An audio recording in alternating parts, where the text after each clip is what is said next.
Hello, you wonderful people, and welcome to another episode of Crime Centric. This being a show, it's about crime dramas that I watch. For today's episode, I'm going to talk about the latest episode of Perry Mason. A lot of really interesting things went down in this episode, so let's break it down. First and foremost, we're literally picking up after last week's episode with the whole, EB situation. Sadly, it being Dilla that had to be the one that finds his body. Because at first I was kind of scared because I was like, oh, she's probably going to blame herself because she wasn't there. I mean, granted, it wasn't her. It was just everything going on with the DA. Just like so many things happening at once that just kind of pushed EB to go down that route. But then, like, she calls in Perry. I'm like, you're not calling the cops or anything. And they're fixing everything. And I was thinking, like, was it because of the times? And, would everything look frowned upon if that he committed suicide? Would it have looked badly? Like, I was thinking, like, was that the reason why they were doing that? But it turns out later, it's like, no, they were doing it for insurance purposes. Because if it's, like, natural, like, suicide kind of voids, straight up voids all insurance policies, I think. So it makes sense why they cover up to make it look like he just died of natural causes. But still, like, obviously it's heavy for all of them, both of them. And especially when they try to take EB's remains to his family. Well, not just his remains, but he's to be buried, with his family and stuff like that. But his son's there being like, oh, you guys paid for all this trip up here? Like, how I will refund you the money and stuff. And I'm like, no, like, here's some of his stuff and everything. It's like, oh, like, did my dad ever mention me or his grandchildren? It's like, oh, he had pictures of him. He was a private man. It's like, no, he never mentioned any of us, nor my sister, nor my mom who's buried here. It's like, and we didn't mention him either. So, like, he had a very strained relationship with his, with his children. Which is obviously, it's a thing where, like, it's just kind of like, that's kind of a harsh thing of like, oh, your dad just died, It's interesting HBO-wise, just because, like, obviously that's a very slightly similar thing going on in Doom Patrol with Larry's storyline. It kind of goes in that same lane.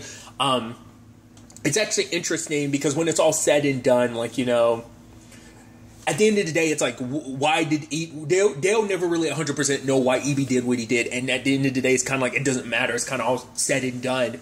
And it's just like, Perry's kind of like, yeah, toast to all the shitty dads out there, because I think, because it's interesting because all of this kind of sparked something in him. He already wanted to see his son. He didn't want to be absent in his son's life. But I think this whole thing with EB and seeing how much his own son resented him, I think Perry was like, if I'm not careful, that could easily be me. I might be already heading in that direction, And so I just thought that was kind of an interesting thing, like, because obviously, like, Dilla and him are kind of drinking, because obviously, like, losing EB meant a lot, especially because we find out a little bit more about Dilla. Like, the fact of the matter is that she's actually from a well-off family, but she ran away at 25 because she was, an arranged marriage. Because of that, she ended up basically kind of being kicked out from the family and kind of lost her inheritance, and she basically answered an ad that eventually led her to EB, which now with the circumstances of, I'm assuming is her girlfriend, her significant other. Like, I guess that kind of plays a role in why she walked away from it too, because it's like being able to be true to herself and not loving who she wants to love, so I think that's what that came down to. Because I don't think I talked about that last episode, but I think that now with that information of, like, she walked away from her rear, I mean, it could just have been like, I'm not going to be, married off. Oh, because that was the other thing. She couldn't go to college. Like, her dad wasn't going to let her. It's like, no, you're gonna be married off to this person, and you're gonna be a wife. Probably pop out some kids. Going to college, you're out your damn mind. So she wasn't in control of her own life, and now she kind of has a lot of that freedom back. It cost her a lot, I'm sure. In the sense of her family. I'm sure whether or not she looks at it that way. It comes down to her. But obviously, because of EB being gone now. Now, Emily has a new lawyer named Frank, but the fact of the matter is, it looks at first, it's like, oh, maybe Frank's actually going to do a good job, but in the back of your mind, you're like, but he is a court-appointed lawyer, and, which is effed up to say, because a lot of times that's the only representation you're going to get, because getting a lawyer is super expensive, but I'm like, because typically a court-appointed lawyer is probably not going to be as good, might not try as hard as a lawyer that's like, oh, you're actually super paying me for this, and I'm gonna give you the best damn defense possible, in money situation, all that. But the interesting development is that we because like the dude that's a friend of EB's that Della goes to is like, hey, like, she's like, I got a list of all these lawyers, and he was basically like, yeah, these people, they're a high price. they could do it for the publicity, but they won't because it's basically, he says it's a loser's case. No one's going to want to take this case because it's more likely than anything to sink your career. So why would you risk it? He's like, even I won't risk it, you know?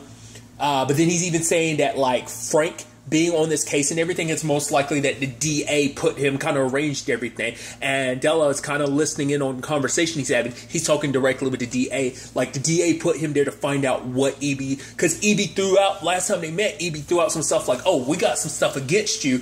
Because obviously he got pissed at... He was pissed at Holcomb and Enos because he was like, how the hell do they have information that we don't? You know, because the case isn't as surefire as he'd want it to be.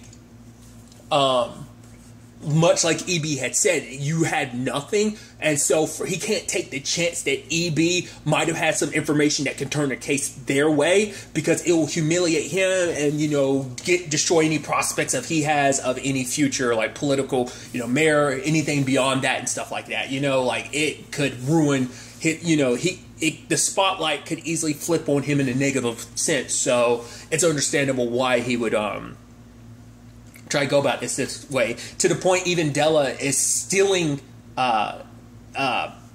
evidence connected to the case and hiding it away. And she kind of reiterates something that Perry had said earlier in the episode. There's doing, you know, what's legal, and then there's doing what's right. And even she commented on the fact is that he can be very prolific sometimes, but then the fact of the matter is he kind of like, all that kind of gets buried under his cynicism, and just his drinking and stuff like that, and just talking. Basically, she went on a little bit of a talk about how much of a hot mess that he is, you know. So that was just kind of an interesting aspect to it. At the same time, there's a whole thing with Alice. She's like, "Oh, Mom, can I get $25,000? What do you need that for?" "Oh, I'm going to put out bail for Emily." And they're like, "Wait, what?" A few church people that are still on her. Wait, what?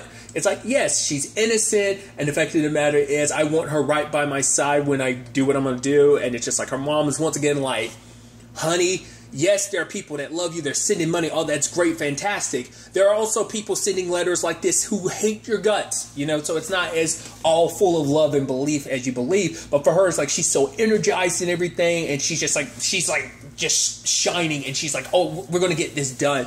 And her mom is like, okay, like, almost her mom's basically like, okay, you're at a 10, I need you to pull that down to a 5, basically. But she's like, Mom, if you're not going to help me, then basically you should relinquish your position and stuff like that. And it's like, oh. So she's like, I'm going to do this. And so they do get Emily, kind of paid her bail and everything, and she's, you know, obviously going to be staying with them, you know, has to stay in that facility, in fact. And I thought it was actually fascinating, especially when Alice was doing her thing. It almost looks like a rock concert, like how hard she's going in the crowd, just going nuts. Like her doing her sermon, her doing her thing on stage. It's just kind of like, damn, it's just kind of that thing where you're just like, oh, you feel it a little bit. You're like, yeah, get hyped. And but the fact of the matter is that dude, what's his name, Robert, she got on stage. She's like, you don't need the wheelchair. It's an excuse. And it's hard to say because it's like, obviously he's standing up from willpower, but also it's like people are holding him up, keeping him going. And her mom's almost looking like, what are you doing, Alice? Like, daughter of mine, what the hell are you doing? It's like, this isn't like, oh, this is supposed to be your lead up to your miracle of bringing back Charlie. So she's just trying to, like, I'm sure trying to understand, like, what the hell is that all about?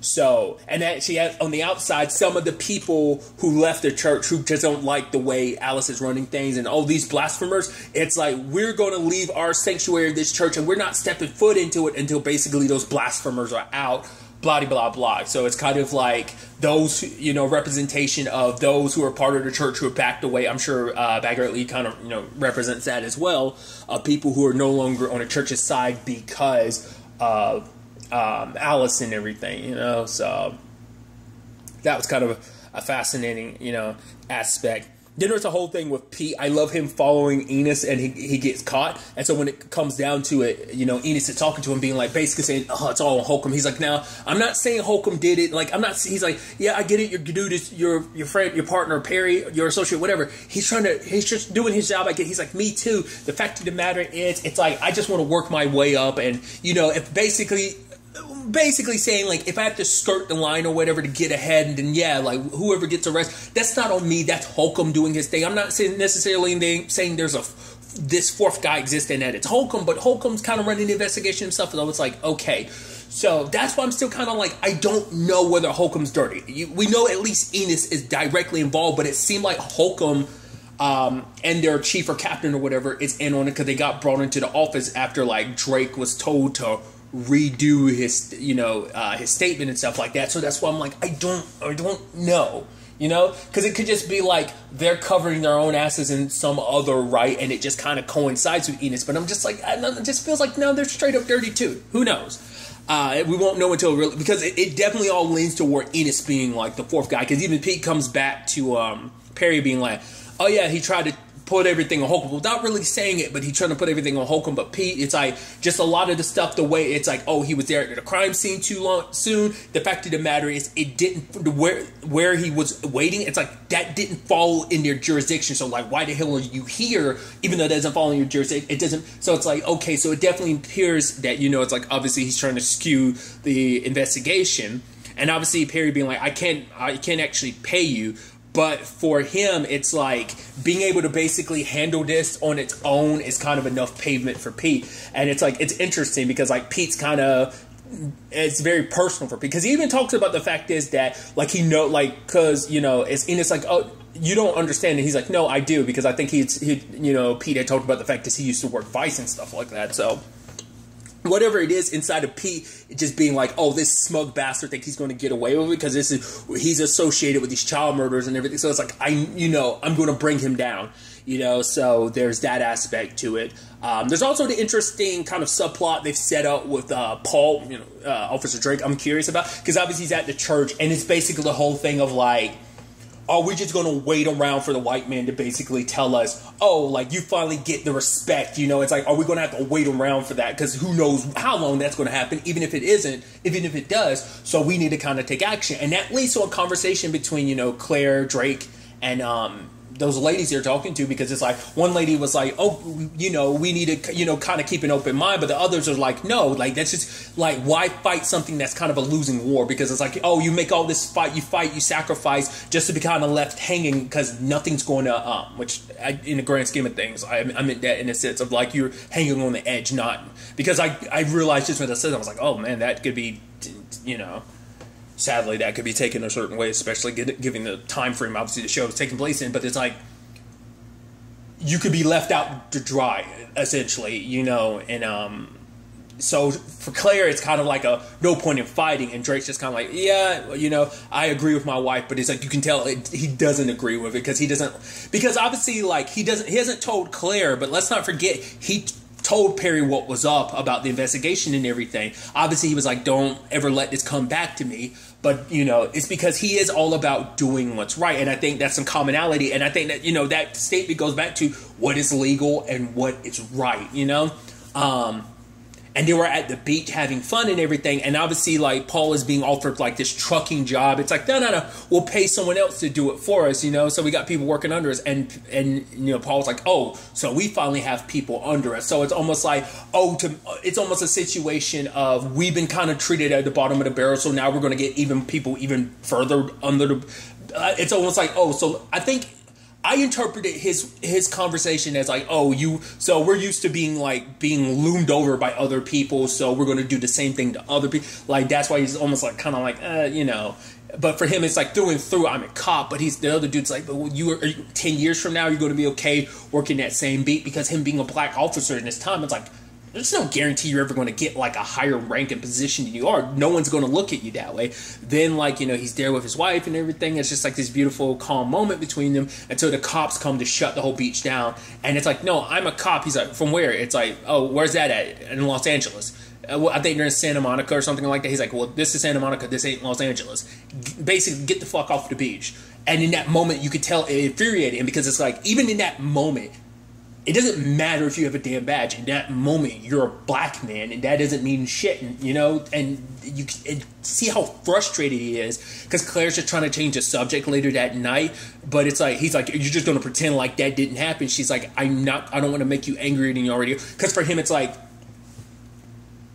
I am a police officer, but at that moment, it didn't matter. I was just a black man on a beach, you know? So it's like, despite everything, you know, but Claire, it's like, I was wrong to kind of tell you that. You do whatever, you basically have a sense of what's right and wrong, and you do what you believe is right. You know, you do whatever you need to do to kind of make all this accomplished. And the fact of the matter, she's like, I will be here by your side, you know? So I'm curious to ultimately see what that ends up happening. That could be a thing that kind of correlates with this whole thing with Perry. Like, Drake might play a role in being like, he might come forward and be like, hey, I'm found the dentures and everything, like, the evidence I said in my report, like, what I wrote in my report is a lot, like, he might be coming forward. Granted, you know there's going to be ramifications, you know, because luckily they don't know that Paul went to Mason, because they're probably like, oh, Perry, you know, stumbled across this on their own. They didn't correlate it to being like, oh, he knows all this because of Paul. Like, there's no direct correlation on their end to be like,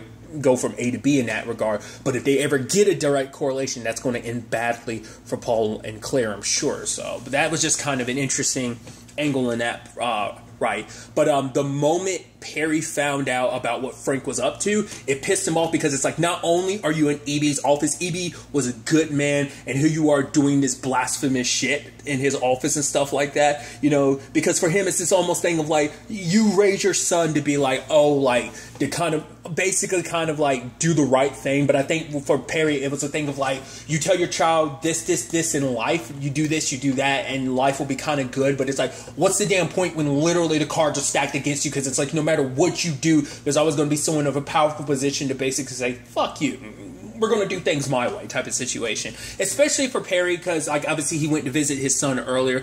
His ex wasn't too keen on him being there. She's like, are you drunk? But for him, it's like, he told her about EB, and she's like, I get it. Like, EB was like a father for him after he actually lost his actual dad. And it's like, oh, he just wanted to see his son, you know, spend some time with him. And she's like, you're not going to spend dinner. You're not going to have dinner here. And for him, it's a thing, because he's like, oh, like, if I don't have to come, if I don't, because she's like, I don't want you coming around here, because you know how hard that's going to be on our, you know, son Teddy. It's like, the fact of the matter is, you being here, it's going to complicate things, like how he's going to feel about all of this. But he's like, oh, well, he can come to the farm with me. She's like, yeah, that's really a farm. He's like, well, what do you, well, you call me a farmer, like, well, what do you actually tell him? She's like, what am I supposed to tell him that you do? The fact is, you get in people's nasty, like, you dig up people's dirt, you know, and you get punched in the face and stuff like that, kind of like, you know, the very not glamorous side of his job. It's kind of like you do scummy stuff. So, but for him, it's like, you remember when I proposed to you? She's like, yeah. I said no. He's like, right, you said no, but then eventually said yes. He's like, even at this point, I don't understand why you even bother saying yes, because seeing where the relationship is now, I was like, then why did you ever, like, agree to marry me? You know, if things are going to be what they are, like, was there even a point to it, you know? What was the reason that, he's like, because I can't even remember, you know? It's just, it's kind of a sad and complicated, like I said, it's because of the whole EB stuff, it made him, like, he was already feeling it, we saw that earlier in the season, but I think it resonated even more, like, after EB died, and just the reaction his son had. He's like, I don't want my son to be like that, you know, I want to have a relationship with my son, you know, and doesn't seem like that's going to be easy. With the way things kind of go later on in the episode, we'll get to it soon enough, but I think with the way things kind of go later on, I think that's what, you know, that might be the push in the right direction to kind of mediate some of his, like, and kind of fix some of his family issues. We'll get to that soon enough. But I thought it was kind of interesting the moment Perry went off, because Delia was kind of listening and everything, because he was basically going off on, like, just being like, yeah, even if the cops aren't directly involved, at the very least they're covering their asses. And the fact of the matter is, like, saying that basically Emily is just going to be run through the mud, because it's like the DA doesn't have any shred of evidence. All they're going to do is bring up the whole point of, oh, she had an affair, and constantly throwing, like, pictures of Charlie's body up there for everyone to see, to kind of sink it home of like, oh, she slept with the guy that was involved in all of this. Oh, look at this child, look at this child, look at this child. Like, let that be the thing, you know, to kind of drive home and, you know, convict, you know, Emily on, because he's just basically saying, like, basically he was getting an uproar because it's for him, it's like she's being shortchanged, because once again, it's like things are supposed to be a certain way, that things are supposed to, at the very least, they want to make you believe that the system is fair, when for him it's like, no, it's complete and utter bullshit, to the point it can be used against you like that basically it takes, you know, basically people setting the system up against you. And Dilla starts typing some stuff. I was like, is she going to use that as like an opening statement or a closing statement for something? Like, what is that all about? And then it's like she signs EB's name to it. I'm like, what's this all about? They go to visit Emily, and it's like, oh yeah, Perry's going to be your lawyer. I was like, wait, what? And so basically she faked some documents to make it seem like he was studying for the past 2 years under EB. It's like all he has to do is take the bar. That'll be within 2 weeks, and they'll give him enough time to, you know, that'll be before, you know, the court, you know, case and stuff like that proceeds. And it's like, I mean, it's Perry the right choice, but Perry lays it out like, we went to every other lawyer. I mean, you can too, but no one's going to take this case, so I'm your best shot. And at the end of the day, it's Emily's choice, and for her, she decides, you know, to take a chance on Perry, which obviously he feels a little guilty about it. It's like, what? I know nothing about the law and stuff like that. Where she's like, well, you know, she brings in a lawyer. His name was Hamilton, because he's in direct competition with the DA. So he wants to help Perry because this will rid him of his competition. So, hey, you try to memorize as much of all this stuff so that I can help you become a lawyer. And I'm like, I think that's so fascinating, because I brought it up. Once again, I've gone into this knowing very little about the character Perry Mason. With the little bit I had read, most of those stories, it seemed that it came from the perspective of him being a lawyer. So that's why I was looking at this confused. I was like, oh, you're a private eye. I was like, so are these supposed to be prequels to like where his story begins? Because I think, once again, I've never read the original book. So I'm like, does he start off as a lawyer in the books? Is he already at that point in his story, and maybe they flash back to earlier stuff in different books and stuff like that? Because I think each book is like its own case. I think like where this whole show is its own case, I think the books work the same way. Kind of like, because I'm wondering, because like technically like another example kind of in the same vein would be like the Bosch books work the same way. Like Bosch, it's like he's not just a homicide detective the entire time.